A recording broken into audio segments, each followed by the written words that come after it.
Good morning, welcome to Morning Outlook. This is Kim speaking on Wednesday, the 24th of April.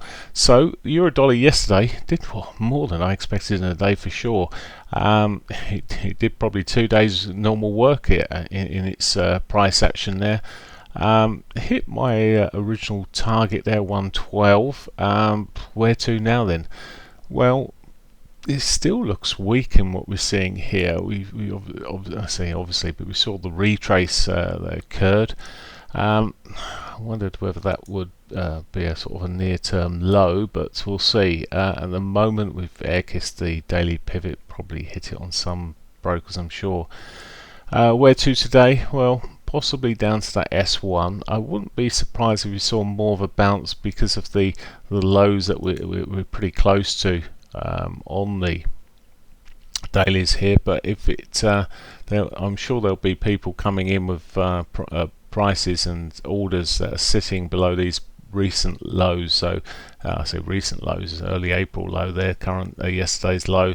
They'll be long on this market, so we'll see. This market may still roll over.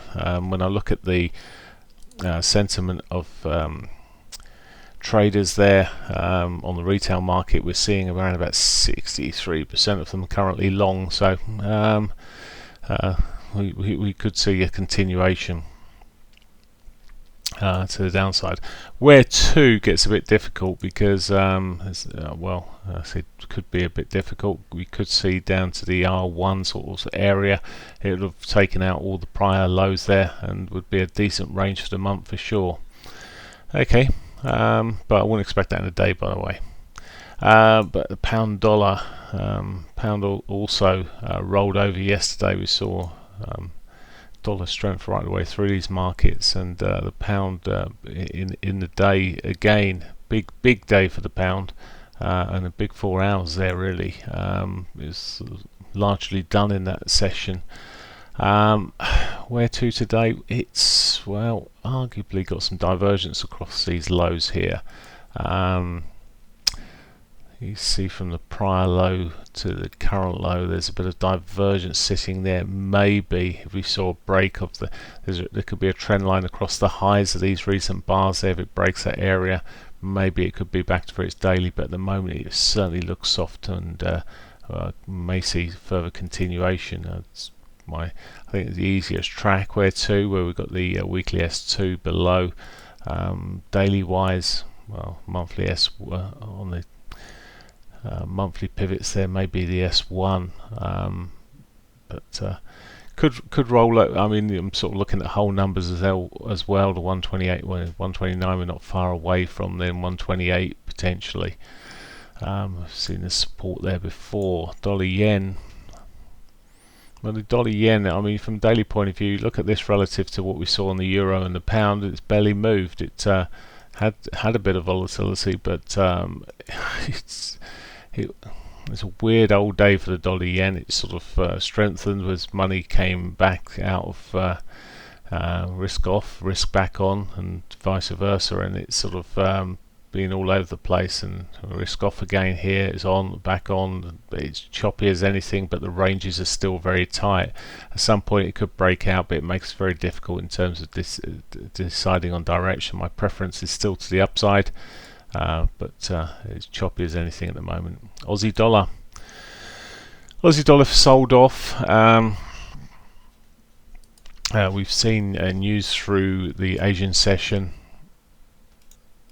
The inflation figure came out at 0 versus a 0.2 expectation. Year on year, it's running at 1.3 versus 1.5. So certainly looking soft there and disappointing. So already we've seen this sell-off through the Asian session.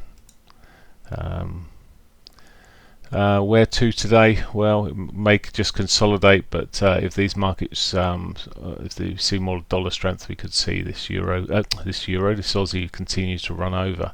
On a daily picture now, we're heading back towards those lows at around about 170, 70. 70.008 sort of area. Those prior lows would be a near-term target, but which is not far away at all. Beyond that, well, ignoring the spiky bit of price action around about 69.83 with the previous lows, but it does look rather soft. Canadian dollar, further weakness there.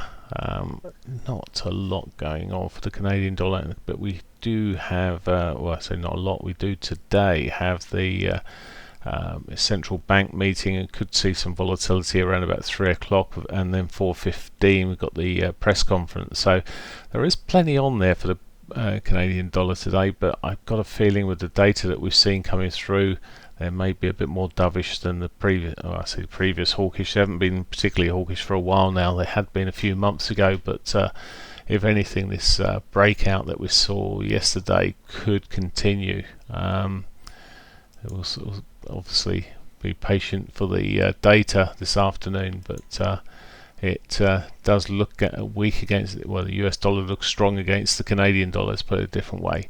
If we see a break of the trend line, we have got a daily pivot below, it may move down towards there. There is probably some divergence, but I don't know actually. Arguably there was some divergence for sure, and it's possibly still a bit of divergence there, but it may just consolidate and continue shifting with the news. So a bit of a already happened day for some of these markets. We've already seen quite a bit of price action. Even the euro, it's done what it'd been doing recently. I think it's already done quite a few pips this morning. Oh, it's not too bad. It's probably got another 20-30 pips in it potentially, maybe a bit more, but certainly a solid old down day yesterday. So news-wise, there is some public sector net borrowing coming out for UK, German IFO business data coming at 9 o'clock. The public sector 9:30, not big movers either of those.